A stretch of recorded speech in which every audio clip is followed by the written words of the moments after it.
You're right, all. So, a couple of topics I'm going to cover that I've come across in the headlines today. So, the first one I come across is this one here. So, up in Lancashire, there's a play, Romeo and Juliet, going on. Now, in medieval Britain, the population of Britain would have probably been about 99.99% white. So now, we've obviously done a race swap, and we've got an African woman playing Juliet, which is unusual because normally the race mixture we do is a black Romeo and a white Juliet. So it's quite unusual for this mixture. But still, so obviously, what I thought was quite interesting was a headline. The person who wrote this article just sweeps across anyone who questions this racist. That's the end of it. The usual smug, arrogant, patronising way of shutting people down, having any sensible debate. No, you're just racist. That's the end of it. And they always have that smug look on the face like, I've won the argument now. So I thought I'd have a look who the lady was who wrote the article. Bansika KMB. Lovely British name that is. But she's half Indian, half black, and she lives in Britain. So you couldn't really get a more mixed person if you tried. So she is, for anyone who hasn't heard of the old Kalergi plan about creating a rootless mixed race population, that's essentially what they've achieved there. They've got someone from all around the world living somewhere they've got no ancestral roots or any care about, but they're quite happy to live the nice cosy life that they've got that's been built for them by the population they hate and despise, which is the white British man, aided by the white British woman over many centuries and millennia, now living a nice cosy life. But she sees herself as black anyway. So it tells you the kind of Marxist kind of person you're dealing with there. Next up is, I was watching The British Angle. There's a YouTuber, I think he's called FM Winstanley, is his other channel. He's got a couple. But like many others, you know, they call Sadiq Khan useless and a traitor, and they're not. None of them are. Hamza Yousaf's not a traitor. Sadiq Khan's not a traitor. Rishi Sunak's not a traitor. Because they're not serving us. They're not serving the British population. They never have any intentions of serving us. They're serving their own communities, which isn't actually the Islamic one, to be fair. I'm sure they want to take. I don't really think they want to take over. These people don't serve Islam or Christianity. I think they're more satanic. I think they serve the people up at the World Economic Forum, because the Muslims within London will suffer as of his policies. You know, his ULEZ policies, for example, regardless of what religion or what colour you are. But they don't serve us. So I'm a bit bored of hearing people going on about how Sadiq Khan's destroyed London. He's not serving us, so he's doing his job correctly. But they're here to destroy Western civilization and tear it down. I think they want a big bust up, whether it be World War III, Civil War, whatever. I think that's what they're gearing towards, because out of the chaos they create, great order can come. The riots of 2011 were just a small test run for probably what they want. They probably want a huge one that goes on for weeks, maybe months, and then out of all that, they'll have the public begging for solutions, which will be complete order, like Elysium. You know, where they all sedate themselves in a Brave New World fashion with the medicine that they take.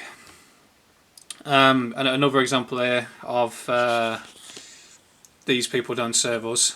They serve the anti-Western culture and history mob within the liberal, I won't call them the elites, but the liberal Epstein Island club, shall we say. But yeah, the First Minister of Wales defends cuts that could lead to the National Museum closure. So yeah, again, you know, we've got, he is black as well. He's mixed race. I think his mum was white, his dad was black, and he identifies as black. Funnily enough, they just shrug off that other half for their ethnicity. But yeah, I mean, it's not really, the 90 jobs is obviously a concern, but the main concern is the lack of, the loss of history and culture that will come with it. And again, it just leads us further down to the rootless population that these people are trying to build. They want that Elysium 1984 Brave New World future. This is what they're kind of gearing towards. it kind of gives me a bit of a slap on the back with what I've been doing, like trying to record all these things, because I knew sooner or later they're going to come for everything, and they are. So that's that. Yeah, while I'm at it as well, I mean, that's a good example of what I was talking about earlier. We're talking about a pay per mile scheme now. I think it's £2, £2 for driving your car every day. They don't want you travelling anymore. That's why the roads have been so neglected. The roads have been left to just crumble. Train fares are expensive. It's just about squeezing you and getting you locked up in your little pod. You know, the claim is about emissions and climate change, but it's not. It's a good opportunity to make a lot of money and also have more control over people. But sadly, to finish on, the algorithm wouldn't let me post my comment. So unfortunately, another footballer's collapsed. I think he's Italian. I'm just trying to get a bit more information for you. So a football match in Italy was abandoned after a player collapsed on the Sunday. Yeah, there's been a lot of people passing away over the last 24 hours, I've noticed. Well, those of you who watch my channel, you kind of understand why. I don't know, I've had a huge influx of new subscribers obviously over the last week or so. Some of you might not be on board with all that. You might understand the fact that we're being replaced. You might get that, but you might have not grasped what happened 2 years ago. You know, them safe and effective procedures that people pushed. But there's a guy here who's sniggering at people who think like myself. What is it? Clickbait for the tin hatters and those that laugh at them like myself. So I tried to comment back. The irony is, you are no doubt keeping 2 metres apart, sanitising your hands all the time, wearing a nappy on your face, wearing a visor in public, locking yourself in your home, banging your pans and pots in the evening on your doorstep, trusting a government that hates you, and trusting billionaires linked to Epstein's Island, and we're the crazy ones. That's the thing, it made me laugh a couple of years ago. You had people stood there, nappies on the face, getting into cars on their own, putting a nappy on the face.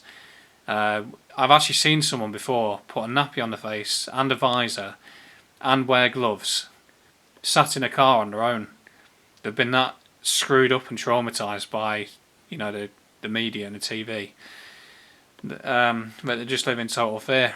But yet they have the arrogance and the cheek to call people like us tinfoil hatters, flat earthers, all the usual slurs, and it's ridiculous. You know, people like myself were trying to not wear these things because we thought it was a load of nonsense, and it's even come out since. They've even admitted it since that it is a load of nonsense. Yeah, so there's a couple of headlines. Cheers.